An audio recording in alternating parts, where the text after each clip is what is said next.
नमस्कार, मैं हूं दीपाली राणा। आप देख रहे हैं कमोडिटी कॉल। कमोडिटी मार्केट के एक्शन पर तो नजर रहेंगे ही, स्ट्रैटेजीज पर भी करेंगे फोकस। लेंगे पहले बात करेंगे रुपए की, क्योंकि आज डॉलर के मुकाबले रुपए में गिरावट बढ़ी है। कीमतों में लगातार तीसरे दिन दबाव देखा गया है, ऑल टाइम लोज हमने टच होते हुए देखे। और क्यों ये गिरावट देखने को मिल रही है, यहाँ से क्या और वीकनेस परसिस्ट करेगी, इस पर बातचीत करते हैं। India forex and asset management के फाउंडर सीईओ अभिषेक गोयनका हमारे साथ मौजूद है। साथ ही एलएनपी एडवाइजरी सर्विसेज के रिसर्च एनालिस्ट भूपेश शर्मा भी हमारे साथ बने हुए हैं।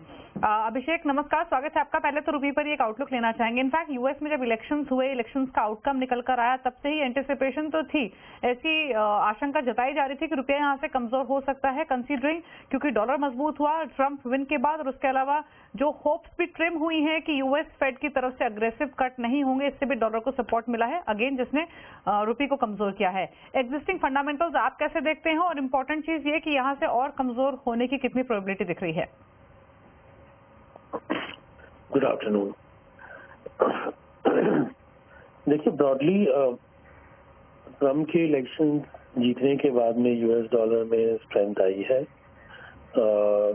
क्योंकि चारों तरफ एक्सपेक्टेशंस ये हो रहे हैं कि यूएस में टैरिफ्स लगेंगे, उस कारण से अमेरिका में इन्फ्लेशन बढ़ सकता है। इसलिए इंटरेस्ट रेट जो कट तेजी से होने की बारी थी वो स्लोली कट होगी। वेयर कंट्रीज लाइक यूरोप की सिचुएशंस खराब ही है और वहाँ इंटरेस्ट रेट तेजी से कट होगी। उस कारण से जो ब्रॉड डॉलर इंडेक्स है वो स्ट्रांग हुआ है और उसका impact currencies like euro, GBP वगैरह में पड़ी है। चाइनीज युआन काफी वीक हुआ है, approximately 3% against the US dollar. And जैसे कि आप जानते हो कि चाइनीज युआन और रुपए की कोरिलेशन रहती है, तो उस हिसाब से अगर 84 पे डॉलर पे रुपया था, वो अभी 84.5 पे आया है। चाइनीज युआन अराउंड 3% गया है और इस पे अभी 1% भी नहीं गया है। तो आरबीआई ने 25-30 बिलियन डॉलर का रिजर्व कलेक्ट किया है। इक्विटी आउटफ्लोज के लिए भी काफी पैसे बाहर निकले हैं और रुपए के प्रोटेक्ट करने के लिए भी उन्होंने इंटरवीन किया है। तो आई थिंक आने वाले समय पे जब तक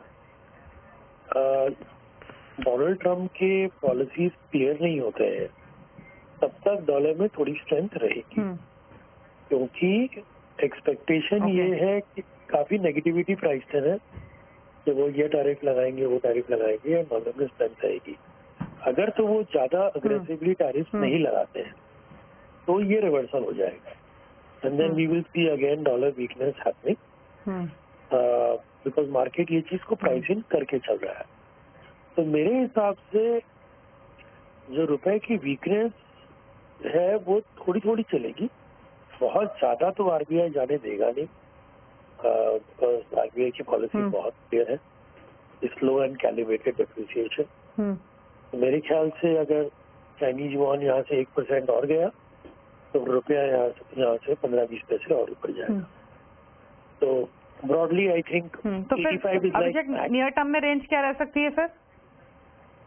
I think near term range हमें अगले 3 महीने का 84 से 85 लेके चलना चाहिए, ब्रॉड रेंज, बट पैनिक वाली कोई बात नहीं है।